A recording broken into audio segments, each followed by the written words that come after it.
D. We off the grid. That's crazy, bro. That's like, listen to this shit. Off the grid. Like, if you actually don't nearly snap your neck when you say what on off the grid, bro, we can't be friends. Don't hit my line, bro. Don't hit it. Back with another video, and I just wanted to make this video to conclude my final thoughts. Well, not really my final thoughts, because I've been listening to the album for like 5 days basically. I just wanted to make this video because I wanted to actually give insight on how I am feeling about the project or the LP after it had dropped, because my initial reaction didn't really put that much emphasis on actually reviewing the whole thing, but actually just jamming out and vibing to the whole project. So yeah, I just took a few notes these past few days on my phone to collect my thoughts or my final thoughts on the project. And I'm mainly doing this video that early because Drake is dropping tomorrow and I don't want to do 2 videos in one day, especially if the first one is a whole album reaction. So yeah, first of all, hats off to Kanye, because I feel like majority of people that have actually listened to the project didn't feel like the expectations for them or for the album were that high in comparison to how the album actually delivered, in a sense, because I mean, from what I saw on Twitter, everyone was actually quite pleased with the whole project, or in a sense they had a song which resonated with them quite greatly, in a sense, and for that reason, basically, most of them actually felt like the album delivered, in a sense. Nevertheless, I feel like the album in itself was rewarding, in a sense, because everyone's expectations going into the project were like, this album is gonna be like the life of Pablo. It's gonna, or like worse than the life of Pablo, in a sense that it's gonna be so chaotic, and it's gonna be not cohesive, in a sense. But actually, while listening to the whole project over and over again, I feel like there is a cohesive project in that aspect, because you start off the project with obviously the Donda chant, which is a homage basically, or not a homage, but like a remembering of his mother, in a sense that Donda was said 58 times, which was the age where she died in which she died in. But yeah, after that you get the more upbeat, in your face kind of tracks with Jail, God Breathe, Of the Grid, that are like maybe comparing his ache, his heartbreak, his anger, basically, after obviously the tragedy that happened with the loss of his mother, that might have been prevented, in a sense. And yeah, in that aspect, it supports that kind of aesthetic. And then you get over to the more accepting kind of tracks in that aspect, because then you have, after Hurricane and Praise God, you have cuts like Okay, Okay, or Believe What I Say, 24, Remote Control, Moon, which are tracks that accept the fact that she's gone, in a sense. No, I'm not talking about the lyrics that he says. I'm talking about the musical aspect of it, because it's more calming, in a sense. It's more yeah, just accepting, like I said, especially with tracks like Jesus Lord, or New Again, Pure Souls, and Come to Life, and No Child Left Behind. Obviously, those are all tracks that are more spacey, more atmospheric, in a sense that they get you that sense of calmness in a way, and comfort. So yeah, the sequencing of the album, as I said, was impeccable, in a sense. Not impeccable, but it had a plan, is what I'm saying. And going into the project, you obviously didn't have that. Maybe it's actually partially because the quality of every single song is so good, in a sense that you don't really expect the instrumentals to link, in a sense. But like, for example, when you're comparing it to an album like Life of Pierre, for the last one, and this one, you obviously don't have any transitions, in a sense. Nevertheless, you have that feeling of being still hooked, being still invested in it, and not losing interest in it. Obviously, you have some anomalies, in a sense, because you have tracks like Television, which isn't really a track, it's more of an interlude, but it's still, it doesn't fit in any way, shape or form between the two tracks, New Again and Lord I Need You. Other than that, you have the more like Christian EDM. I saw people calling it that, and I can't basically agree more. with tracks like Heaven and Hell and New Again that are like kind of off-putting in a sense, but still hold that same feeling, same emotion in a sense. And that is maybe in those tracks more supported with the lyrics that he actually says. Going into the tracks a little bit more, I saw or like I heard the aspect or the argument that somebody said Chauncey. Obviously, you know him if you're watching this video. I feel like you know Chauncey.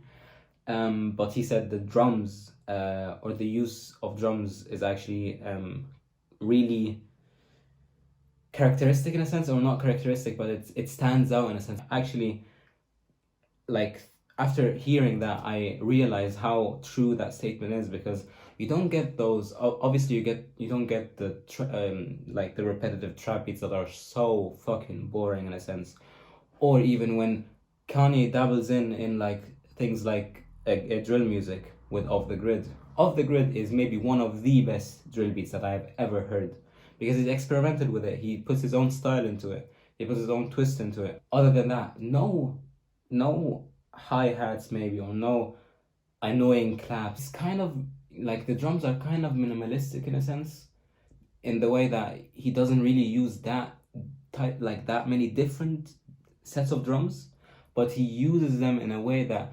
encapsulates or like just grabs the whole room or the atmosphere that the song is trying to reflect through the instrumental, and the drums just support that. After that, I just wanted to go into the production again, because you have to give credit to Kanye in that aspect, because this done is you can't compare him to another producer in a sense, because he's so versatile, bro. He has drill beats. He has drill beats. He has Lauryn Hill sampling with a more, like I said, Christian EDM kind of song with that one, like Believe What I Say and Heaven and Hell. You have gospel, obviously, with tracks like 24, with where the Sunday service choir shines through, or is placed in a sense that supports the instrumental or the production that it entails. Obviously, you have hip hop beats. You have these pacey instrumentals like No Child Left Behind, where you just imagine yourself in an empty stadium where the fucking lights are shining on upon you, and you're just alone in there, and you're watching, like, I don't know, someone Kanye ascending in the fucking Mercedes-Benz stadium arena. Stadium arena? Yeah, bro. And while it may sound kind of rough around the edges in some way, shape, or form with the mixing, it still sounds finished. It doesn't sound so rough in a sense, and I feel like people are might be just over exaggerating in a sense, because they knew through those listening parties that have occurred over the past month, that the mixing or that everything around it would be rough, because it's all new. I mean, you saw in the live streams that Kanye was still recording some verses to the songs, and maybe some other artists were as well, which is why maybe you would think that it sounds a bit off when it actually doesn't. And when you go into the songs, you like every song from the album is different in a sense, not different from like maybe the vibe that it's trying to capture, but the actual track in itself, whether it be like the great instrumental on Off the Grid, or the angelic, majestic singing of The Weeknd on Hurricane, or kind of Kanye's annoying flow a bit with Junior, where he says Every song is unique in a sense, which is why I feel like so many people like one song over the other, like, because every song suits another person, which is why you don't really have that one song of the album that stands out. You have obviously the Playboy Carti stands like me that adore Off the Grid. You have people, like I said, that like the angelic, more I don't know, maybe more gospel themed songs like 24, Christian EDM, Heaven and Hell, and Believe What I Say, Jesus Lord, which is so introspective kind of song, which Kanye stands would obviously adore, because he's talking about the problems that he has had to face in the past few years with a religious kind of cover or religious background with it, which is, like I said, which I would have hoped Jesus is King would sound like, which it obviously didn't. Now I wanted to get into the feature list, because even when you look at the feature list, you obviously would never think that the album would be so cohesive how it actually is. But when you go into the actual features in itself, you have so many versatile different features that support the vibe of every single song in a sense.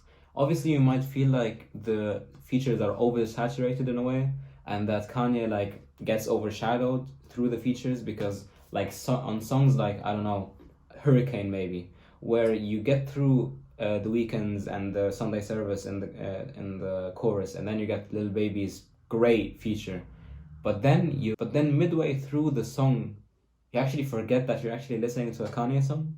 Maybe you wouldn't think that because Hurricane is like a song that we've been waiting for like 3 years maybe. After it got teasered with Yanzi, which obviously didn't come out. But then you get the Kanye feature, which is just like, this is a Kanye song. I remember, yeah. And maybe on songs like with the Griselda Boys, I don't know what song it actually was. Keep My Spirit Alive, I think. Where you get through not Benny the Butcher, Conway's and West Side's verses, and then you get Kanye. And in that aspect, he obviously always lets the features go first, which is great in a sense because he shows, or he's trying to show off how the music scene is so thriving right now. And he gives them their shine, he gives them their limelight, and gives them the opportunity to shine through in a sense, which obviously worked with people like Fabio Foreign. I have never heard, like I said in the reaction, I have never heard him sound so great on a track like this, and not sound repetitive in a sense that I don't want to keep listening to it, but repetitive in a sense that I just want to keep listening to it, because the instrumental maybe is so impeccably great, and the flow or the lyrics, the bars, the insight that he's giving off on the track is so hard, bro, which is why he shines through. And then you get the announcement from Fabio Foreign on Twitter that Kanye is actually gonna produce his whole album, and then that album is gonna have such a bigger impact because you know the production from Kanye would support him so immensely. Every feature thrived on this tape, I feel like. Even Lil Yachty, Lil Yachty is one of those features which like fades away in a sense, but yeah, nevertheless, when you listen to the track again, you're into it. She does like she tell me go to hell like I ain't been yet. Like those lines stick in a way. Every feature has that line that sticks out, and even with the part twos at the later part of the album, great features all around the board. Travis, Abel, Keem, Lil Baby, fucking Jay-Z, Playboy Carti twice or three times if you count the part two. Young Thug, which was a great feature. Like everyone did great apart from maybe like obviously rest in peace Pop Smoke, but like I said, I can appreciate why Kanye put Television on it because he wanted to include every relevant Don in the scene up until this moment. But I feel like it maybe would have worked a little bit more if he like put him at the end of a specific song, maybe on Off the Grid, maybe. Like imagine listening to a Pop Smoke verse on that great drill beat. I mean, that would have been much better than the chopped and screwed, filtered, non-cussing interlude that we got on television. Especially if the track is already out in a better format. So, and the last thing that I actually wanted to touch on is Donda in itself and the storyline that it tries to come up with in a sense. I feel like with the storyline that it maybe tries to push forward is that Kanye is merging every single previous self of him in the albums. Like you have elements of My Beautiful Dark Twisted Fantasies, you have elements of Yeezus, obviously, you have Jesus King with the gospel, you have Ye vibes with the lyrics that he's expressing and the problems that he's facing with mental health and all of that. And you have everything, and you have that merge in one album, which maybe like should act like a way to express to his mother like how he's developed in a sense. I know it may seem like far-fetched in a way, but I feel like with this album he tries to show his mother like what person he has become, how he's still trying to like fight through the pain of losing your mother, and how never like or like even though he's been facing this pain, he's still thriving in the music aspect, because when you watch past concerts from him where he said like 12 days after his mother passed, where he's saying that I know my mother would have wanted me to go through to kill the whole music scene, and that is basically what he's still doing with this album, which is very heartwarming in a sense, because it just shows his still very much present love for his mother, and the love that is never gonna fade away, because she was maybe, like, obviously I feel like the most important person in his life. I feel like the no cussing aspect of the whole project is more because of the Christian value in it and the religious type of thing, because he didn't want to push forward not a gospel album, but like a religious hip-hop album, with obviously the feature list being this vulgar in a sense, like the lyrics that those people say. I mean, if you want to say that it's vulgar.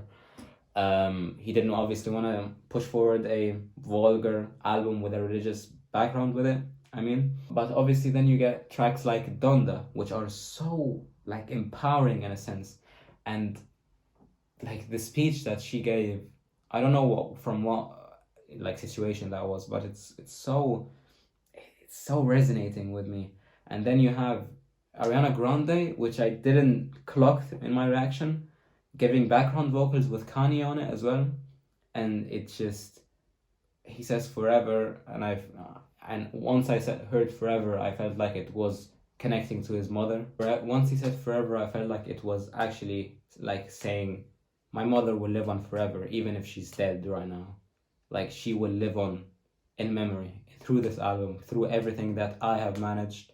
She will live through it. She will exceed like the life that was cut short of her, which is great. Like, it doesn't entail such a detailed storytelling kind of song list, which every album shouldn't have, obviously, but you might have felt like with the title being Donda that it might have entailed that, but it obviously didn't. And I love that so many lyrics or so many features play off the fact, like, not play off the fact, but like Jay-Z basically, he said, hey Donda, I'm with your son, or something, that like, let me talk with him and comfort him in a sense, and you just stay in heaven.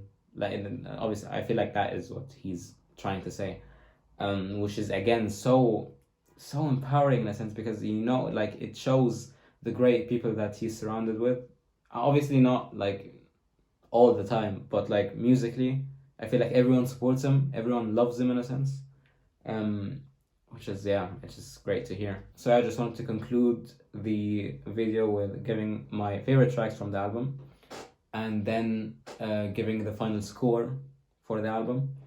My favorite tracks are, obviously, my favorite track is Off the Grid, no doubt in my mind, because I feel like Off the Grid might be one of the best in-your-face, upbeat hip-hop tracks from Kanye that we have gotten over the past, like, maybe since Yeezus, bro, like, honestly. And it even exceeds Yeezus' best songs when it comes to that aspect. Hurricane, Praise God, and Moon, and Come to Life, and No Child Left Behind. I know it's a lot, but those tracks connect with me on another level in a sense. I feel like the part 2s might have been like overkill in a sense, but it is what it is. So my final score on the album is gonna be an 8.5, edging a 9. And in comparison to the other projects from Kanye, I feel like this is one of the best albums that we have gotten from him since The Life of Pablo. I feel like it may be better than The Life of Pablo, but I need a few more weeks to listen to the whole thing. So yeah, that's been my thoughts on the whole project. I hope you enjoyed giving my thoughts on the whole project.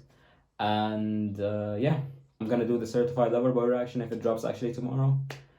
And I can't wait for the track list, because I've seen the features that we will get, and like, sub, cheers, and hydrate yourself. But what you do? Hey, here we go.